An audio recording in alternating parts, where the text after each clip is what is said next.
ప్రభా నీకు వందనాలు, స్తోత్రాలు.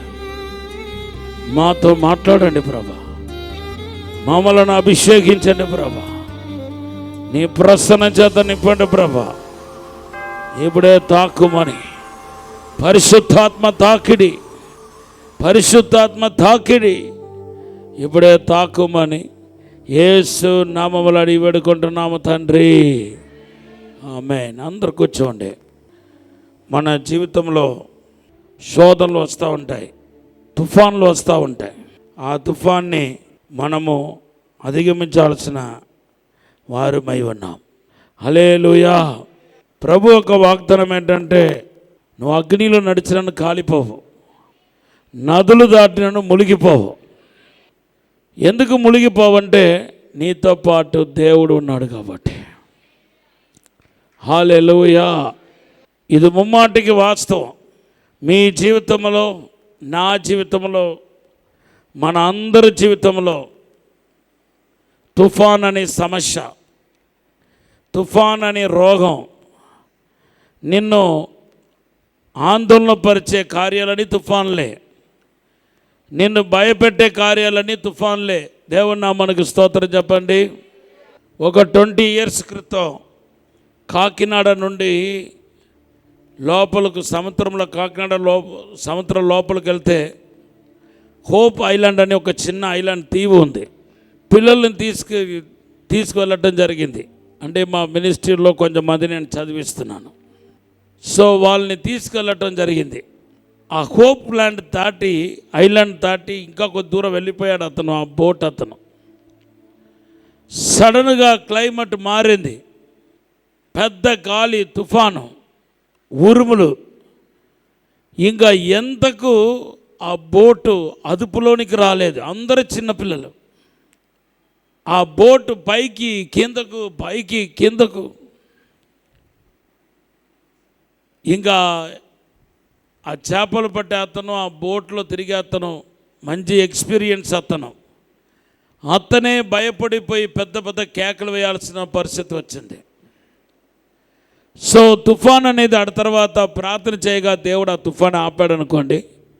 తుఫాన్ అనగా మన జీవితంలో కలిగే కలవరం, తెలియని బాధ, తెలియని వేదన, హఠాత్తుగా వచ్చే సమస్య.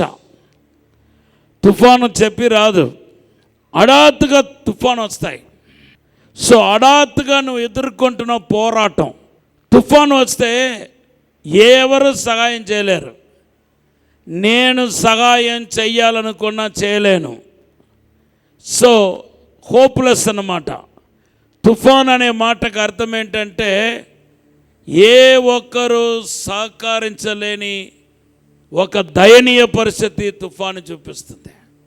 హల్లెలూయా. తుఫాన్ వచ్చిందంటే అంత త్వరగా సాల్వ్ కాదు, చాలా టైం తీసుకుంటాయి. సో ఇక్కడ తుఫాన్ అంటే మనం ఏమని అర్థం చేసుకోవాలంటే దీర్ఘకాల సమస్యలు, రోజులు తరబడి, సంవత్సరాలు తరబడి, నెలలు తరబడి మన జీవితంలో వెంటాడుతున్న దీర్ఘకాల సమస్యలన్నీ దేనికి సాదృశ్యంగా ఉందంటే తుఫానుకు సాదృశ్యంగా ఉంది. గట్టిగా ఒక హల్లెలూయా చెప్పండి. హల్లెలూయా. అది ఏదైనా కావచ్చు. కొంచెంమందికి దీర్ఘకాలముగా రోగం, కొంచెంమందికి దీర్ఘకాలంగా ఫైనాన్షియల్ ప్రాబ్లం, కొంచెంమందికి దీర్ఘకాలంగా కుటుంబ సమస్య, కొంచెంమందికి దీర్ఘకాలంగా లైఫ్ సెటిల్ కాకపోవటం, కొంచెంమందికి దీర్ఘకాలంగా శోధన, దీర్ఘకాలముగా కుటుంబంలో నెమ్మది లేకపోవటం. ఏ రూపములో నీకు సమస్యలు ఎదురైనా, ఏ రకాల తుఫాను అయినా దేవుడు దాన్ని ఆపగలుగుతాడు. దేవుని నామానికి స్తోత్రం. అయితే దాని వెనకల ఎలాగైనా తుఫాను ఆగిపోతాయి. ఈరోజు కాకపోయినా రేపైనా నీ తుఫాను ఆగిపోతాయి, ఖచ్చితంగా ఆగిపోతాయి. కానీ నువ్వు గుర్తించాల్సిన కొన్ని విషయాలు ఉన్నాయి. అదే ఈరోజు పరిశుద్ధాత్మ దేవుడు మీతో చెప్పమన్నాడు. నువ్వు గ్రహించాల్సిన విషయాలు కొన్ని ఉన్నాయి. When you are facing the strong storm in your life, there is a lesson to learn. నువ్వు నేర్చుకోవాల్సిన పాఠాలు ఉన్నాయి. మొదటిగా తుఫాన్ అంటే ఏంటో, ఆత్మీయ అర్థం ఏంటో నీకు తెలియాలా. ఒకటి, నేను దీర్ఘకాలముగా ఎప్పటికు తేలని సమస్యలు, ఎప్పటికు దానికి ముగింపు రాకుండా అది అలాగా సాగిస్తూ ఉంటాయి కొన్ని ప్రాబ్లం, అది తుఫాన్. అది ఏ సమస్యలైనా, ఏ శోధన అయినా నీకు ఒత్తిడిని, మానసిక ఒత్తిడిని, మానసిక పోరాటాన్ని, మానసిక బాధను తీసుకొస్తే అది ఖచ్చితంగా తుఫానుకు సాదృశ్యం. దీర్ఘకాల సమస్యలు ఏదైనా తుఫానుకు సాదృశ్యం. నాలుగవదిగా, తుఫాన్ అనే మాటకు అర్థం ఏంటంటే, తుఫాన్ అనే మాటకు అర్థం ఏంటంటే చేతగాని కార్యం. నీ వలన పరిష్కరించలేని కార్యాలు ఏది ఉన్నా, నీ చేయి దాటిపోయిన కార్యాలు ఏది ఉన్నా అది దేని కింద వస్తాయంటే తుఫాను కిందనే వస్తాయి. కొంతమంది అంటారు, నా చేయి దాటిపోయింది, ఇంకా నా వల్ల కాదు, ఇంకా ఈ బాధ భరించటం నా వల్ల కాదు, ఈ నొప్పిని భరించటం నా వల్ల కాదు, ఈ శోధనను జయించటం నా వల్ల కాదు, నేను జయించలేను, నా వల్ల కాదని నిర్ణయానికి అనేక మంది వస్తారు. అయ్యా, అది తుఫానుకు, నీ జీవితంలో కనబడుతున్న తుఫానుకు సాదృశ్యంగా. శిష్యులు చూడండి, తుఫాను వచ్చినప్పుడు వాళ్ళు ఆపగలిగారా? తుఫాను ఆపటం వాళ్ళ చేతిలో ఉన్నట్టుగా మనకు కనపడుతుంది? లేదు.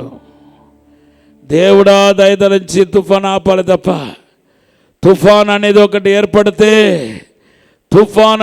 ఏర్పడితే దేవుని బిడ్డలారా, అది నీ చేయి దాటిపోయిన కార్యం, నీకు లోబడలేని కార్యం, నువ్వు అదుపు చేయలేని కార్యం, నీ సాల్వ్ చేయలేని కార్యం, నువ్వు సాల్వ్ చేయలేని ఏ సమస్యలైనా దేవుని బిడ్డలారా అది తుఫానుకు సాదృశ్యం. దేవుని నామమునకు స్తోత్రం. ఇదన్నీ మీ జీవితంలో కనబడట్లేదా? ఉంది. హల్లెలూయా. ఎటు తోచకుండా తుఫాను వచ్చినప్పుడు ప్రార్థన చేయడం తప్ప ఇంకా మనకేముండదు. ఇంకా ఏం చేస్తారు? తుఫాను వచ్చినప్పుడు ఏం చేస్తారు చెప్పండి. ఇదిగో తమిళనాడు రాష్ట్రం తిరుచిరాపల్లి నుండి మధ్యప్రదేశ్ ఒక డ్యాముకు బోట్లో వెళ్తే ఆ బోటు మునిగిపోయి ఒకే కుటుంబానికి సంబంధించిన 9 మంది చనిపోయారు. ఏం చేయగలుగుతాం? ఏమీ చేయలేము. కొన్ని ప్రాబ్లం అయితే మనం సాల్వ్ చేయగలుగుతాం, కొన్ని శోధన అయితే మనం సాల్వ్ చేయగలుగుతాం, అది మన చేతి పని.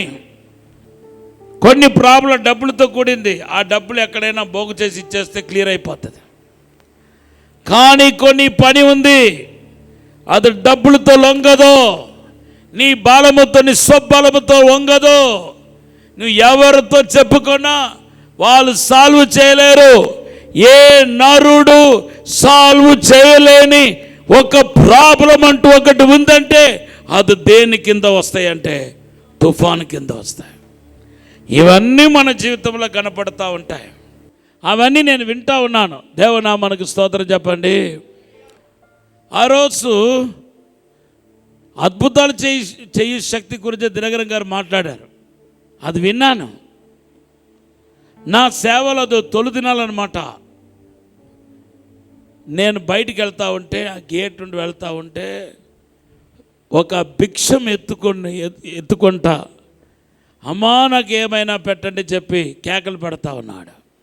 నేను ఏమనుకున్నానంటే, పేదరు చేశాడు కదా, మనం ఎందుకు చేయకూడదు, సరదాగా వేసి చూద్దాం, ఒకసారి ట్రై చేస్తాం అనుకొని, నా దగ్గర వెండి లేదు, బంగారం లేదు, యేసు నామములో లే అంటే నిజంగానే లేచిపోయాడు. నేను స్వస్థ ప్రార్థన చేయాలా, సరదాగా వేసి చూశాను, ట్రయల్. స్వస్థత పొందితే దేవునికి స్తోత్రాలు, లేకపోతే వెళ్ళిపోతాం అనుకున్నాను. నేను అనుకోలేదు. అతను లేచి కూర్చొని పరిగెత్తడం ప్రారంభించాడు. అతను పరిగెత్తడం చూసి ఇతను ఇక్కడ భిక్షం అడుగుతున్న వ్యక్తి కదా, ఇతనికి కాలు లేదు కదా, ఇతనేంటి పరిగెత్తుతున్నాడు చెప్పి అందరూ ఆయన వెనకాల పరిగెత్తారు. మొత్తానికి వాడు అడు తిరిగి ఇటు తిరిగి నా కాలు పట్టుకున్నాడు వచ్చి. హల్లెలూయా. ఆయన పట్టుకోవటం బట్టి అందరూ నన్ను పట్టుకున్నారు. ఇంకా నాకు చాలా భయం వేసింది. హల్లెలూయా. కొన్ని వందల మంది ప్రార్థనకి నిలబడ్డారు. రాత్రి అంతా ప్రార్థన చేశాను. అప్పుడు ప్రభు స్వరం నాకు వినపడింది. ఇదే గ్రౌండ్లో ఇన్ని వేల మంది ఒకరోజు నీ మీటింగ్కి వస్తారు, నువ్వు దేవుని వాక్యం పలుకుతావు, ఇదే అద్భుతం జరుగుతాయని దేవుడు చెప్పాడు. చాలా సంవత్సరాల తర్వాత అదే గ్రౌండ్లో, హల్లెలూయా హల్లెలూయా, చాలా పెద్ద గ్రౌండ్ అది. అదే గ్రౌండ్లో దేవుడు నా మీటింగ్ని ఏర్పాటు చేశారు. అంత పెద్ద పబ్లిసిటీ చేయలేదు మేము, అంత డబ్బు కూడా లేదు. కానీ దాంట్లో 25,000 మంది వచ్చినా సగం కూడా గ్రౌండ్ నిండదు. ఫస్ట్ డే ఒక 15,000-20,000 మంది వచ్చారేమో, కానీ పలుచగా కనపడుతున్నారు. ప్రార్థన చేస్తే, ఆ రోజు రాత్రి ప్రార్థన చేస్తే ప్రభు అన్నాడు, రేపు నేను జనాలు తీసుకుని వస్తాను, దేవదూతలను విడుదల చేయమన్నాడు. అలాగే యేసు నామములో ప్రార్థన చేసి దేవదూతలు విడుదల చేయగా ప్రతి ఇంటింటికి వెళ్ళి దేవదూతలు జనాలు తీసుకుని వచ్చారు. మీరు ఎలాగ చెప్తున్నారంటే పాస్టర్ గారు అంటున్నారా? అన్నిలు వచ్చారు.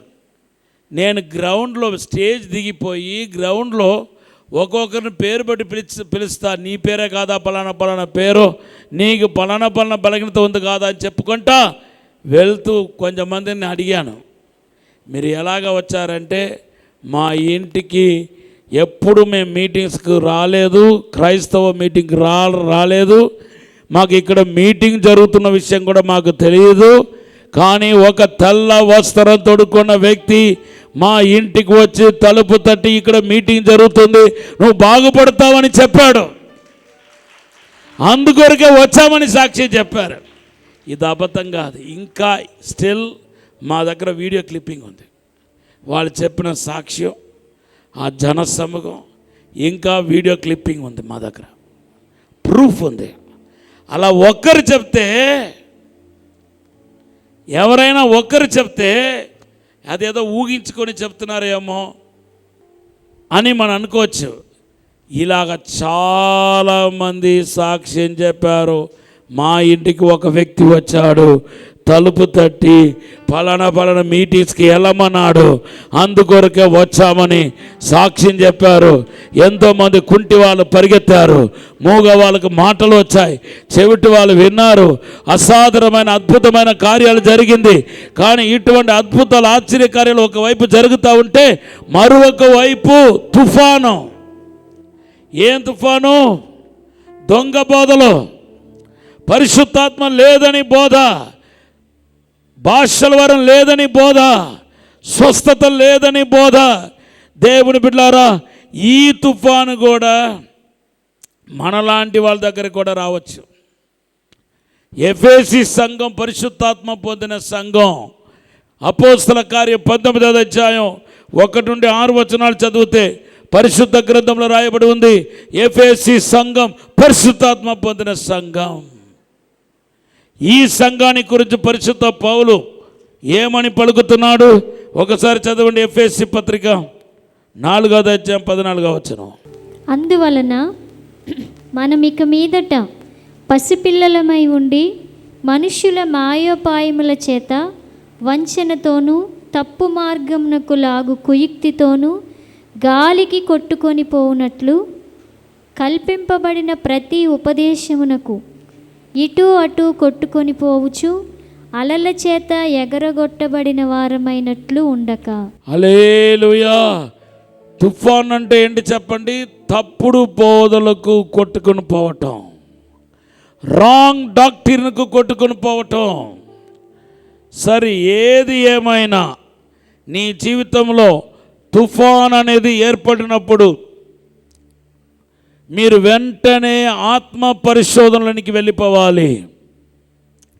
ఎందుకు నా జీవితంలో తుఫాను, ఈ తుఫాను గల కారణం ఏంటి అని మీరు ఆత్మ పరిశోధన చేసుకుంటే ఆ ఆత్మ పరిశోధనయే తుఫాన్ని ఆపి శాంతింపచేసే ఒక మహా గొప్ప శక్తి అయి ఉంది. ఏది మహా గొప్ప శక్తి? ఆత్మ పరిశోధన. గట్టిగా ఒక హల్లెలూయా చెప్పండి. What is the reason why I am facing the storm in my life? Why I am facing the opposite wind? నేను ఎందుకు ఎదురుగాలిని ఎదుర్కొంటున్నాను, సుడుగాలిని ఎందుకు ఎదుర్కొంటున్నాను?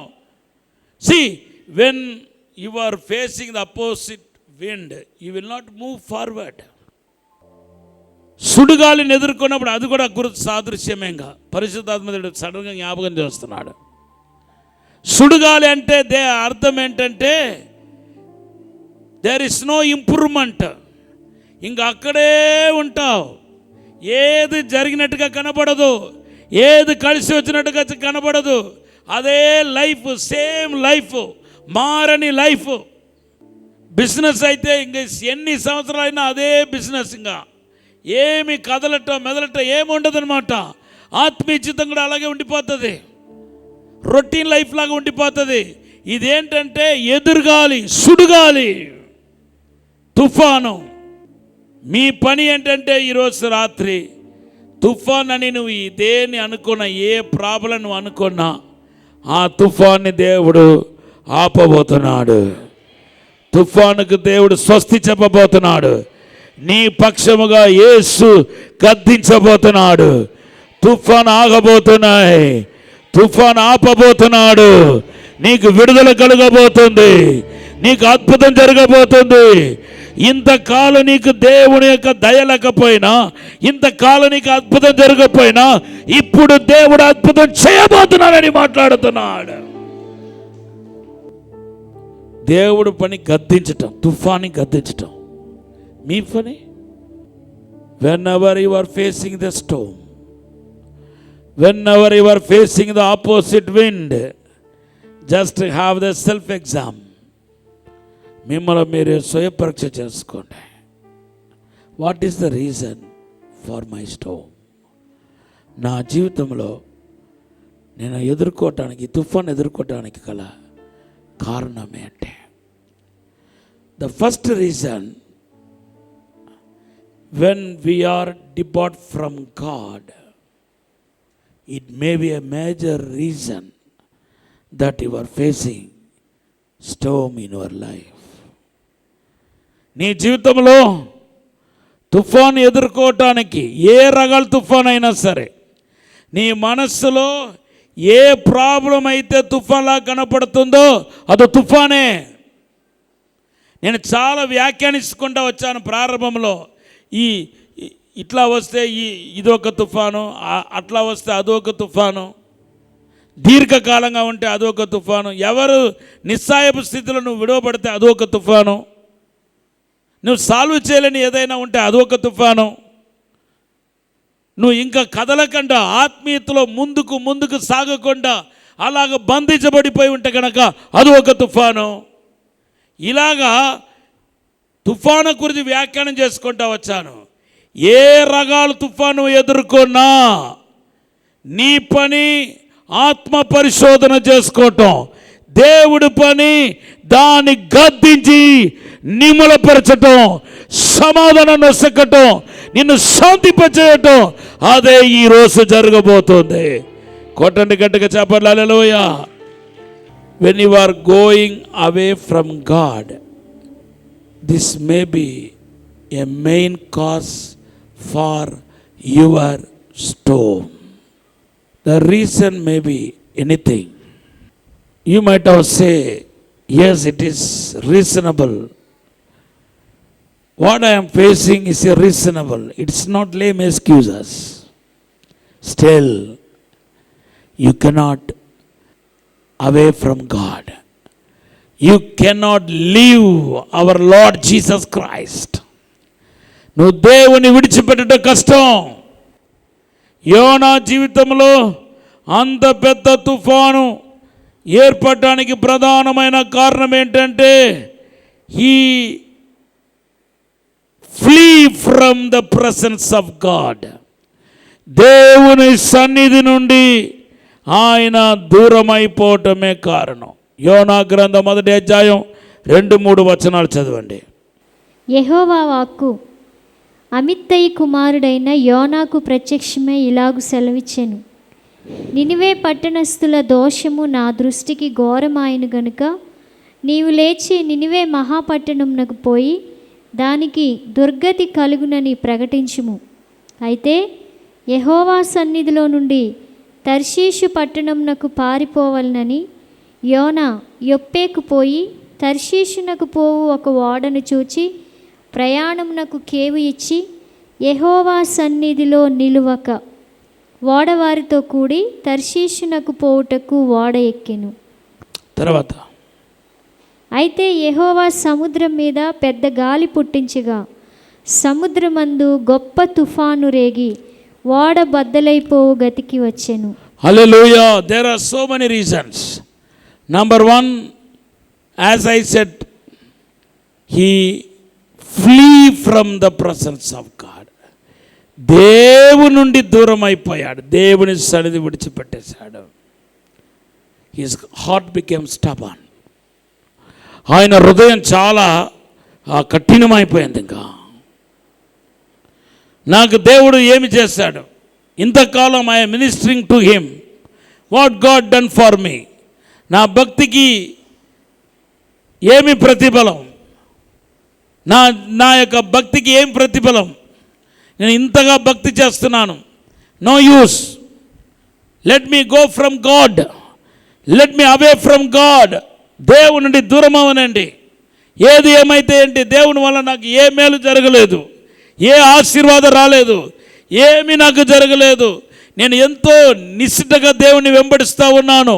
నన్ను నేనే చంపుకొని దేవుని కోసం బ్రతికినా కూడా, ఎంత కరెక్ట్గా ఉన్నా కూడా నా జీవితంలో ఏది కలిసి రాలేదు. కాబట్టి let me stop to go to prayer.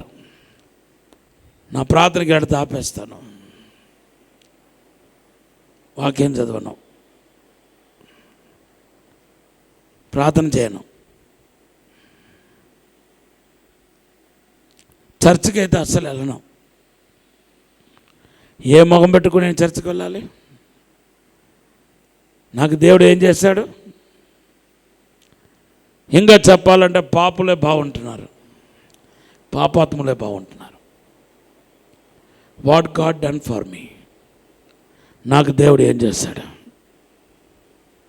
Let me go away from God. దేవుని నుండి దూరం అయిపోనండి. No, you may leave your parents, you may leave your friends, but not God. దేవునిని విడిచిపెట్టడం కాదు, అది చాలా పెద్ద నష్టం. అది నీ తల్లిదండ్రులు విడిచిపెడితే ఏదో లోకప్రకారంగా నువ్వు నష్టపోతావేమో, కానీ దేవుని విడిచిపెడితే నీ ఆత్మ కూడా నష్టం కలుగుతాయి. లైఫ్లో దెబ్బతింటావు. Let's turn your heart to God. దేవుని వైపు తిరగండి. 2వ దినవృత్తాంతం 7వ అధ్యాయం 14-15 వచనంలో రాయబడి ఉంది. నా పేరు పెట్టబడిన ప్రజలు తమ్ము తామే తగ్గించుకొని వారు పాపమును చెడును విడిచిపెట్టి నా వైపు తిరిగినడలా వారు దోషములను క్షమించి వారి దేశాన్ని నేను బాగు చేస్తాను అంటున్నాడు. 2వ దినవృత్తాంతం 7:14. దేవునామానికి స్తోత్రం. అయ్యో, మీరందరూ ఆయన పేరు పెట్టబడిన ప్రజలు. దేవుని నుండి దూరం అవటానికి పాపం చేయాల్సిన అవసరం లేదు. ఈవెన్ నీ హృదయం విరిగిపోతే, నీ హృదయం గాయాలతో నిండి ఉంటే, నువ్వు సొమసిలిపోయి ఉంటే, లైఫ్లో విరక్తితో ఉంటే, వేదనతో ఉంటే, బాధతో ఉంటే, అవి కూడా నేను దేవుని నుండి వేరు చేసేస్తాయి.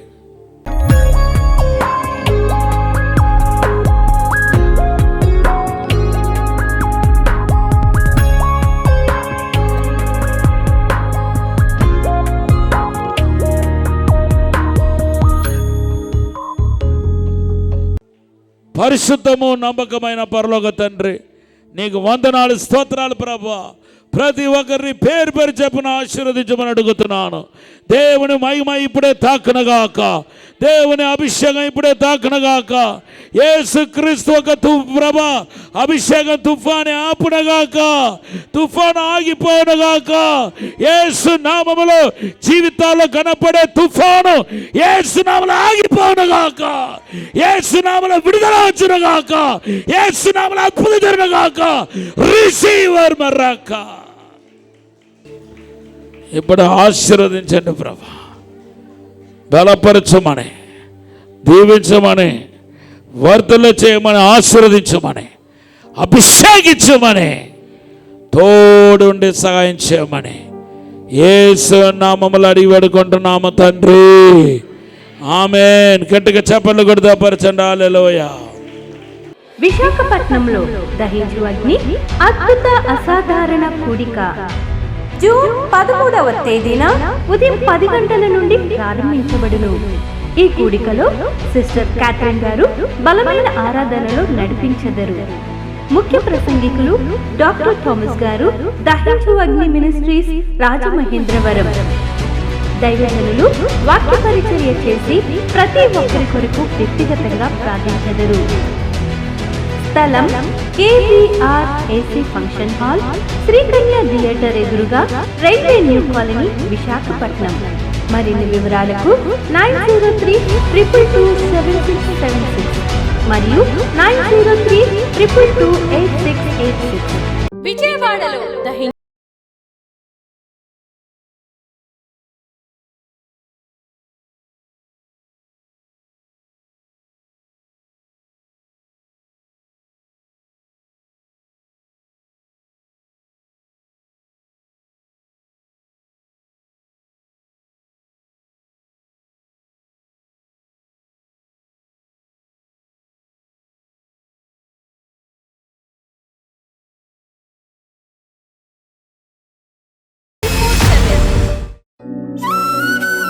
రాజమహేంద్రవరంలో దహించు అగ్ని అభిషేక ఆదివారపు ఆరాధన ఇప్పుడు ప్రతి ఆదివారం ఉదయం 9:30 నుండి ప్రారంభించబడును. తప్పక పాలు పొందండి, దైవిక ఆశీర్వాదం పొందండి. స్థలం దహించు అగ్ని ఆడిటోరియం, నటరాజ్ థియేటర్, రాజమహేంద్రవరం. మీ ప్రార్థన అవసరతలకు 9494940072 మరియు 73. ఈ టీవీ కార్యక్రమాన్ని చూసి ఆశీర్వదించబడినట్లయితే దహించు అగ్ని టీవీ పరిచర్యకు మరియు బ్లెస్సింగ్ ల్యాండ్ కు సహకరించండి. దహించు అగ్ని trust current account number 357222444370, State Bank of India main branch, Rajamahendravaram. My address doctor Thomas, దహించు అగ్ని మినిస్ట్రీస్, తుమ్మలోవా, రాజమహేంద్రవరం.